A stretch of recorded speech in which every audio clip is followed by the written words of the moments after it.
এইখানে আসে মানে এই কাজ করি জি জি বাড়ি তো জানে মানে ঠিক আছে কোন রকম মানে চলে ওষুধ বড়ি খাই ওই আমার ওষুধ বড়ি এখন চলছে আচ্ছা আচ্ছা বাড়িতে গরিব চলতে লেগে আমি মাদারাই একটা পছন্দ হ্যাঁ এখন আসলে বিষয় হচ্ছে যে এখন বাড়িতে জানে না সেটা ঠিক আছে তো কি ছেলে পেলে আছে না ছেলে আছে ছেলে সুবিধা তাই ও,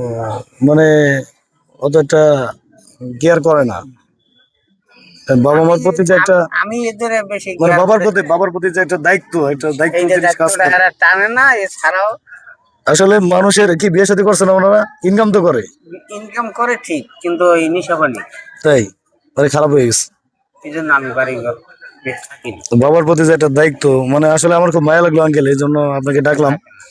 আপনি 10টা টাকার জন্য মানুষের কাছে হাত পাততেছেন অনুরোধ করতেছেন এই যে দৌড় দিয়ে গেলেন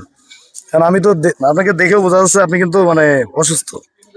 বা যাই হোক আমার কার্ডও আছে সব আছে কার আছে কাজ করছি যে আচ্ছা কার্ড আছে একটু হলো কি করে একটু বলেন তো একটু গরম একটু শুনি লইয়া সিঁড়ি বাইতেছি আচ্ছা আচ্ছা ওই সিঁড়ি থেকে না পড়ে গেছি তাই হ্যাঁ মাথায় ওই দুঃখী ওই ব্যথায় পরে আর আমি 4 মাস মানে লড়তেই পারিনি ও আচ্ছা আচ্ছা এখন মানে একটু আল্লাহ বাঁচাইছে মানে বারবার দিয়ে কোনো কাজ কামার করতে পারেন না ও